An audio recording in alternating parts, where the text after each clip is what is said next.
Channel को subscribe करें, like करें और शेयर करें। देखिए, इफ़ेक्ट ऑफ डाइलेक्ट्रिक है। अब हमने इससे पहले हम कैपेसिटर निकाल चुके हैं पैरेलल प्लेट कैपेसिटर का। जब पैरेलल प्लेट कैपेसिटर की प्लेट्स के बीच में कुछ नहीं था, एयर थी, तो हमने कैपेसिटेंस निकाला था C not epsilon not A upon D. इससे पिछली वीडियो में जो हम डिस्कस कर चुके हैं। अब यहाँ आता है कि भाई प्लेट्स के बीच में हम डाइलेक्ट्रिक रखें, तो इसमें दो केस राइज होते हैं। पहला केस बनता है when the dielectric slab is completely field between the plates. मतलब यह है कि जो पैरेलल प्लेट कैपेसिटर की जो प्लेट्स हैं उनके बीच में हमने डाइलेक्ट्रिक स्लैब लिख दिया जो पूरी तरीके से भर दिया गया है, कम्प्लीटली फिल्ड है। यानी कि जितनी थिकनेस है उसी थिकनेस का हमने इसमें रख दिया और एरिया भी इस पैरेलल प्लेट कैपेसिटर के बराबर है। तो हमने जानते हैं भाई कि डाइलेक्ट्रिक स्लैब में जब हम रखते हैं तो डाइलेक्ट्रिक स्लैब प्लेट्स की बिटवीन आ जाएगी, जो इलेक्ट्रिक फील्ड होगी वो चेंज हो जाएगी। जैसे हमने पीछे इलेक्ट्रिक फील्ड जो लिखी थी E बराबर सिग्मा अपॉन एप्सिलॉन नॉट थी, वो यहाँ चेंज हो जाती है। तो जो इलेक्ट्रिक फील्ड होगी वो क्या बनेगी, देखिए इलेक्ट्रिक फील्ड जो हो जाती है वो ये हो जाती है E dash is equal to E nought upon K. मतलब यह है डाइलेक्ट्रिक स्लैब रखने पर जो पैरेलल प्लेट कैपेसिटर है उसके बीच में जो इलेक्ट्रिक फील्ड होगी वो 1/k टाइम्स डिक्रीज हो जाती है। मतलब जो पहले E नॉट थी आपकी जैसे फ्री स्पेस में थी, उससे क्या हो जाएगी 1/k टाइम्स हो जाएगी। तो ये आपको याद रख लेना है। और सिंस E नॉट की वैल्यू हम पहले निकाल चुके हैं, E not is equal to होता है सिग्मा अपॉन एप्सिलॉन नॉट, और सिग्मा की वैल्यू होती है Q अपॉन A। तो ये यहाँ पुट कर देंगे तो वैल्यू बिकम्स हो जाएगी E not is equal to Q upon epsilon nought A। तो यहाँ अगर हम देखें तो E नॉट की वैल्यू ये पुट कर सकते हैं तो हमारा E डैश निकल ही आएगा। तो अब ये यहाँ हम रखेंगे तो Q upon K epsilon nought A, ये आपकी E डैश निकल जाती है। यानी कि electric field between the parallel plate capacitor या इनसाइड द डाइलेक्ट्रिक स्लैब, ये इलेक्ट्रिक फील्ड होगी। आप पोटेंशियल इसके हिसाब से निकाल लेंगे हम। तो V is equal to A into D. ये मैं आपको इससे पहले जो वीडियो है उसमें डिस्कस कर चुका हूँ कि V is equal to A into D कैसे आता है। कि electric field as a gradient of potential है आपका E बराबर डी अपॉन डी आर, उसी से मिलाया गया है। क्योंकि इलेक्ट्रिक फील्ड यूनिफॉर्म रहेगी, यहाँ पर भी कोई घटबड़ नहीं रही है, तो हम डी वी के वी मान लेते हैं और डी आर की जगह डिस्टेंस बिटवीन प्लेट्स जहाँ इलेक्ट्रिक फील्ड है उसे डी लिख देते हैं। तो इससे ये आ जाता है वी बराबर E into D R into D. ये E कौन सा होगा, जो प्लेट्स के बीच में होगा। प्लेट्स के बीच में E कितना है आपका E डैश, तो ये E डैश की वैल्यू हम निकाल चुके हैं तो उठा के यहाँ रख देंगे हम।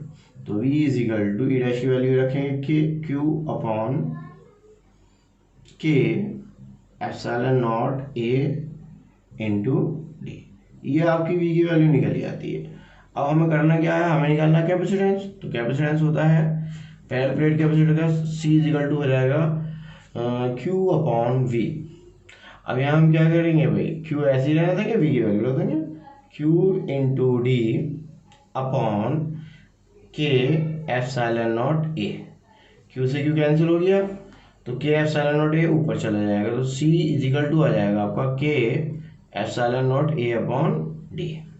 यहाँ से एक बात और देखिए, C epsilon nought A upon D किसका है, C नॉट की वैल्यू। C नॉट किसका कैपेसिटेंस था, C नॉट कैपेसिटेंस जब था जब प्लेट्स के बीच में कोई डाइलेक्ट्रिक स्लैब नहीं था, यानी कि वैक्यूम या फ्री स्पेस था। तो C इज इक्वल टू के इंटू, इसकी जगह हम क्या लिख सकते हैं epsilon nought A upon D की जगह C नॉट। तो मतलब क्या हुआ, यहाँ से आपको पता चला कि जब हम डाइलेक्ट्रिक स्लैब रख देते हैं पैरेलल प्लेट्स के बीच में, कैपेसिटर के बीच में, तो हमारा कैपेसिटेंस जो होता है वो के टाइम्स हो जाता है। किसका, जो फ्री स्पेस में था, क्योंकि C नॉट हमने फ्री स्पेस में कैपेसिटेंस निकाला है तो के टाइम्स हो जाएगा। अब हमें पता है भाई कोई भी डाइलेक्ट्रिक स्लैब की वैल्यू जो होती है के की वैल्यू 1 से 1 बड़ी होती है, 1 से ग्रेटर देन होगी। मान लिया 2 का रखा हमने, 3 का रखा या 1 का रखा, तो जो पहली वैल्यू थी उसके क्या हो गया भाई, डबल ही हो गया। मान लो कि डाइलेक्ट्रिक स्लैब हमारी 5 का है तो के की वैल्यू कितनी, 5 C नॉट, यानी कि जो फ्री स्पेस में कैपेसिटेंस था उसका 5 टाइम्स हो जाएगा। तो मतलब क्या निकला कि यहाँ से पता चला कि भाई पैरेलल प्लेट कैपेसिटर में अगर कोई हम डाइलेक्ट्रिक स्लैब रखते हैं तो उसका कैपेसिटेंस विल बी इंक्रीज हो जाता है। तो यहाँ हमने एक केस डिस्कस करा कि dielectric slab is completely fill की जाती है। अब दूसरा केस हम देखेंगे कि डाइलेक्ट्रिक स्लैब हम क्या क्या करते हैं भाई, जो पैरल प्लेट्स के बीच में रखते हैं वो पार्शियली रखते हैं, कम्प्लीटली फिल नहीं करते, पार्शियली फिल करते हैं। तो दूसरा केस देखते हैं। देखिए स्टूडेंट, इसमें क्या होता है, आप सेकंड केस डिस्कस करते हैं। पहला केस हमने डिस्कस करा कि डाइलेक्ट्रिक स्लैब क्या थी भाई, कम्प्लीटली फिल थी और उसमें हमने देखा कैपेसिटेंस हमारा इंक्रीज हो गया था, यानी जो फ्री स्पेस में कैपेसिटेंस था उसका के टाइम्स हो गया था। तो जो भी डाइलेक्ट्रिक स्लैब है होती है उसकी के की वैल्यू 1 से ग्रेटर देन होती है, तो जाहिर सी बात है कैपेसिटेंस विल भी इंक्रीज हो जाएगा जब हम डाइलेक्ट्रिक स्लैब को कैपेसिटर के अंदर रख देते हैं। अब दूसरा केस यहाँ स्टार्ट ये होता है कि डाइलेक्ट्रिक स्लैब को हमने क्या करा है, पार्शियली फिल्ड करा है। मान लिया है कि एक डाइलेक्ट्रिक स्लैब है जिसका एरिया तो प्लेट के इक्वली है, उसकी थिकनेस जो है हमने स्मॉल टी मान ली है, ओके, और उसे प्लेट्स के बीच में रख दिया गया है डाइलेक्ट्रिक स्लैब को। ये डाइलेक्ट्रिक स्लैब है, ओके, जिसकी थिकनेस टी है, उसे हम पैरेलल प्लेट्स में रखते हैं। एरिया इसका सेम मान लिया हमने प्लेट्स के बराबर, और इस पैरेलल प्लेट्स की जो थिकनेस है वो डी है, आपको यहाँ फिगर में बिल्कुल शो हो गया है। तो देखिए होता क्या है यहाँ पर, अब हमारे सामने इलेक्ट्रिक फील्ड दो तरीके की क्रिएट होगी। एक तो ये जो बचा हुआ स्पेस है यानी खाली जगह है, इसमें तो एयर होगी, तो यहाँ जो इलेक्ट्रिक फील्ड क्रिएट होगी वो तो बेटा ई नॉट ही होगी, जो हम पीछे निकाल चुके हैं, सही है ना। और यहाँ डाइलेक्ट्रिक स्लैब के अंदर जो इलेक्ट्रिक फील्ड है वो चेंज हो जाएगी, वो फ्री स्पेस की 1/k टाइम्स होगी, यानी ये इलेक्ट्रिक फील्ड का डिक्रीज हो जाना डाइलेक्ट्रिक स्लैब के अंदर, ये शो करता है कि इलेक्ट्रिक फील्ड इसके अंदर कैसी होगी, डिक्रीज होगी। तो जाहिर सी बात है यहाँ पर पोटेंशियल भी दो भागों में बढ़ जाएगा। एक तो पोटेंशियल जो निकलेगा टी थिकनेस में ई डैश में, और दूसरा पोटेंशियल जो होगा जो खाली स्पेस बचा है उसके बीच में। तो यहाँ जो पोटेंशियल आएगा ऐसे निकलेगा, देखिए आपका, सो नेट पोटेंशियल, जो भी नेट पोटेंशियल होगा अपना वो किसके बराबर हो जाएगा, देखिए V = हो जाएगा, एक तो टी थिकनेस में, तो भाई आपने V = डी पढ़ा था, D इज द थिकनेस जहाँ इलेक्ट्रिक फील्ड है। तो यहाँ कितनी है हमने भाई, डाइलेक्ट्रिक स्लैब में हमने मानी इलेक्ट्रिक फील्ड कितनी, ई डैश, और थिकनेस कितनी इसकी टी। तो एक तो पोटेंशियल ये हुआ, ये डाइलेक्ट्रिक स्लैब के अंदर हुआ। अब प्लस, अब रिमेनिंग पार्ट का भी आएगा, रिमेनिंग पार्ट जो खाली बचा हुआ स्पेस है जिसमें एयर है वहाँ पर आएगा। अब वो कितना बचेगा भाई, डी टोटल है, डी में से टी निकाल दो, तो यहाँ पर जो थिकनेस बचेगी वो कितनी बचेगी, डी - टी बचेगी। उसमें जो इलेक्ट्रिक फील्ड होगी वो तुम्हारी ई नॉट डी होगी, जो फ्री स्पेस में होती है। तो ई नॉट इंटू डी - टी, बस यहाँ यही टर्म हमें समझना है, बाकी सब कुछ सेम पहले ही जैसा है। इलेक्ट्रिक फील्ड की वैल्यू आप ई डैश की जगह कितना लिख देंगे भाई, V = E0/K into T plus E0 bracket में D - टी। अब E0 देखिए सिंपल है, कॉमन आ जाएगा आपका, तो यहाँ से क्या बचेगा भाई, T/K प्लस D - टी, ये आपको पोटेंशियल निकल जाएगा। अब यहाँ इलेक्ट्रिक फील्ड की वैल्यू रख दो। इलेक्ट्रिक फील्ड आप लोग जानते ही हैं भाई, मैं पहले ही बता चुका हूँ, E0 बार कई बार निकल गया, σ/ε0 होती है, फिर सिग्मा की वैल्यू Q/A रख देते हैं, तो Q/A ε0 हो जाएगी E की वैल्यू। तो डायरेक्ट हम लिख सकते हैं Q/ε0 इंटू A, ये आपकी हो जाती है सब। तो यहाँ हम E0 की वैल्यू यही रखेंगे, तो V = Q/ε0A और T/K प्लस D - टी, इसे ब्रैकेट में लिख लो चाहो तो, क्या ऐसे ही रहना, तो बात एक ही है। ये V पोटेंशियल निकल गया। अब आप कैपेसिटेंस निकाल सकते हैं बहुत सिंपली। देखिए कैपेसिटेंस हमारा C कितना होता है, C = Q/V होगा, और C = Q/V। V की वैल्यू हम ये रखेंगे, टोटल जो हमने निकाली है, तो V की वैल्यू कितनी आएगी, Q/ε0 इंटू A ब्रैकेट ये ऐसी रहेगी भाई, T/K प्लस D - टी, ये आ जाएगा। Q से Q आपका ये कैंसिल हो जाएगा, ε0 इंटू A ऊपर चला जाएगा, तो C की वैल्यू आएगी ε0A upon T/K plus D - T. ये सब आपका कैपेसिटेंस फाइंड आउट हो जाता है जब आप डाइलेक्ट्रिक स्लैब पार्शियली फिल करेंगे, जिसकी थिकनेस कितनी होगी, टी होगी। तो इस तरीके से हमने ये देखा कैपेसिटेंस हमारा फाइंड आउट हो जाता है। अब नेक्स्ट केस बचा है आपका वो कंडक्टिंग स्लेब। देखिए अब जो थर्ड केस है हमने वो लिया है भाई डायलेक्ट्रिक का, तो देख लिए 2 केस बनते थे आपके राइज हो रहा है। अब थर्ड केस है हमने डायलेक्ट्रिक ना लेके स्लेब को कंडक्टिंग स्लेब ले लिया हमने। अब वो क्या करा है, when the conducting slab is partially field, ये थर्ड केस बना लेते हैं हम अपनी तरफ से, यानी कि ये जो स्लेब अपने रखी है ये कंडक्टिंग स्लेब है यानी कि कंडक्टर है, ओके। और इसे पार्शियली फिल्ड मान लिया है हमने, कंप्लीटली फिल की नहीं है, इसमें से आगे निकाल लेंगे।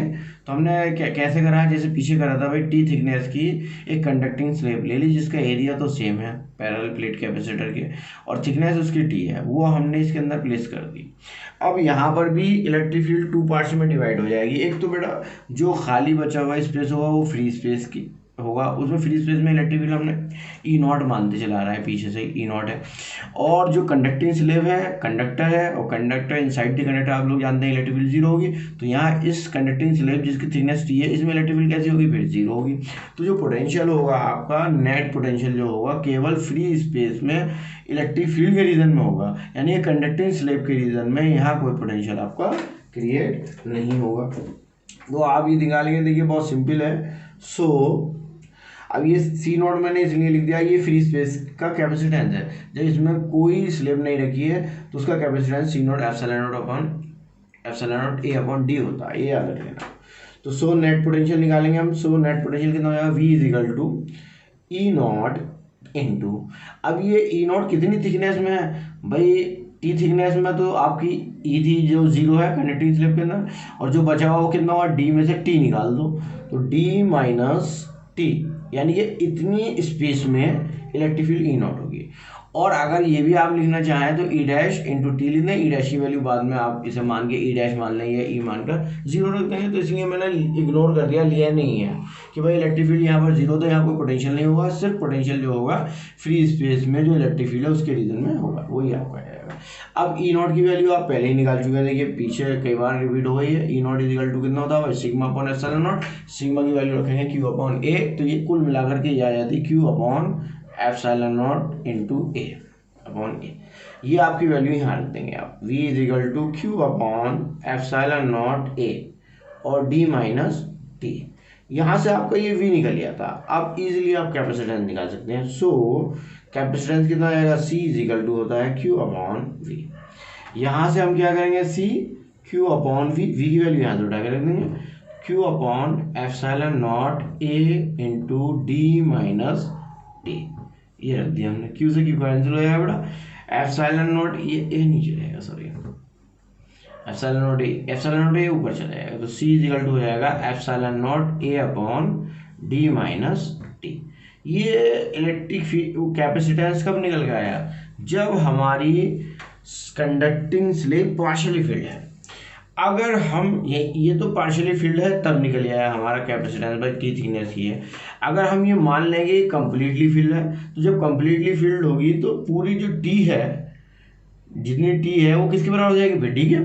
तो टी इज इक्वल टू कितना आएगा आपका डी, तो सी इज इक्वल टू कितना आएगा भाई, एप्सिलॉन नॉट ए और डी माइनस डी, डी से डी कट के 0 हो गया, एप्सिलॉन नॉट ए अपॉन 0, और किसी के अपॉन में अगर 0 होती तो सी की वैल्यू कितनी आएगी फिर, इनफाइनाइट। तो मतलब ये हुआ, अगर हम पूरी तरीके से कंडक्टिंग स्लेब रख देंगे पैरेलल प्लेट्स के अंदर, पैरेलल प्लेट कैपेसिटर के अंदर, तो कैपेसिटेंस कितना हो जाता है भाई, इनफाइनाइट। तो यहाँ से हमें ये पता चला कि भाई हम कंडक्टिंग स्लेब अगर रखते हैं तो कैपेसिटेंस विल इंक्रीज हो जाता है, और पार्शियली फिल्ड है तो हमारे लिए ये फार्मूला काम आना है, और कंप्लीटली फिल्ड करेंगे तो आपका वो सी डायरेक्टली इनफाइनाइट हो जाएगा, उसके लिए कोई फार्मूला प्रयोग नहीं है क्योंकि वो एकदम इंक्रीज हो जाता है।